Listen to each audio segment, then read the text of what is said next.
क्या पेट के दाईं तरफ बार बार तेज दर्द हो रहा है, उल्टी आ रही है या जी मचल रहा है? क्या बुखार या भूख नहीं लग रही है? तो दोस्तों ये अपेंडिसाइटिस के सिम्टम्स हो सकते हैं। नमस्कार दोस्तों, मेरा नाम है डॉक्टर सौरभ अग्रवाल। मैं लैप्रोस्कोपिक और लेजर सर्जन हूँ।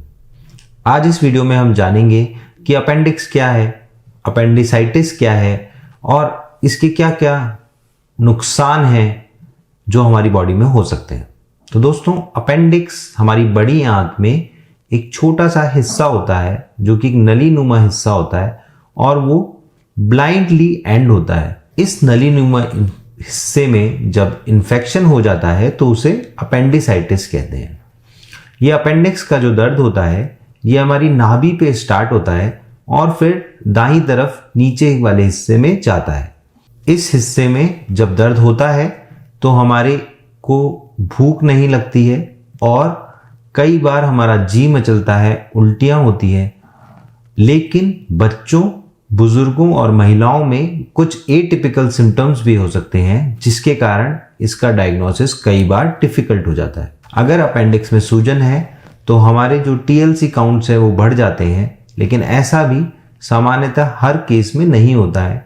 कुछ में वो नॉर्मल भी हो सकते हैं और सोनोग्राफी में या सिटी स्कैन में वो अपेंडिक्स सूजा हुआ दिखता है। बहुत बार पहली सोनोग्राफी नॉर्मल भी आ सकती है क्योंकि अपेंडिक्स हर सोनोग्राफी में नहीं दिख पाता है और उसके बाद फिर हमें सिटी स्कैन करके उसे कंफर्म करना होता है कि क्या वो अपेंडिसाइटिस है या नहीं। मैं ये सब बातें इसलिए कर रहा हूँ क्योंकि अगर अपेंडिक्स फट जाए या वहाँ पर पस पड़ जाए तो वो कॉम्प्लिकेटेड तो हो ही जाता है, उसके अलावा वो जान के लिए भी खतरा हो सकता है। तो इसलिए उसे कभी भी नज़रअंदाज नहीं करना चाहिए। उसके लिए घरेलू नुस्खे भी बिल्कुल नहीं लेने चाहिए और ज़रूर से अपने डॉक्टर को दिखाना ही चाहिए, जो कि एग्जामिन करके ये पता लगा सकता है कि क्या वो अपेंडिसाइटिस का दर्द है। और अगर उसे शक है तो वो जांचें करके ये देख सकता है कि हाँ, ये अपेंडिसाइटिस है या नहीं।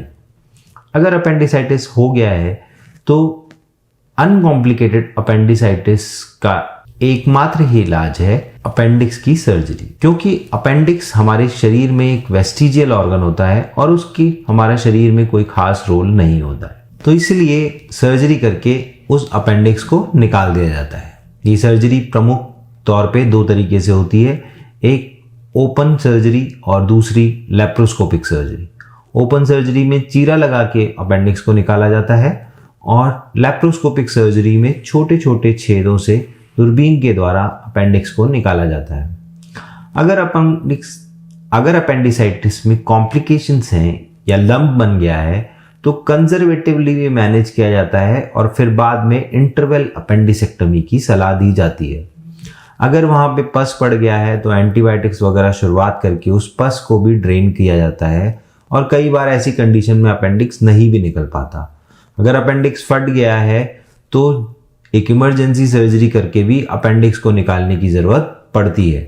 दोस्तों, अगर अपेंडिक्स फट जाता है या वहाँ पस पड़ जाता है तो पूरे शरीर में भी सेप्सिस हो सकता है और ऐसी कंडीशन में मरीज की जान को भी खतरा हो सकता है। तो अपेंडिक्स को नज़रअंदाज ना करें, उसके लिए प्रॉपर अपने डॉक्टर को दिखाएं और उसका ढंग से इलाज करवाएं, क्योंकि ये ऐसा ऑर्गन है जिसकी वजह से आपकी जान को भी खतरा हो सकता है। नज़रअंदाज ना करें। अगर आपको ये वीडियो पसंद आया है तो इस वीडियो को लाइक कीजिए और इस पेज को सब्सक्राइब कीजिए। धन्यवाद।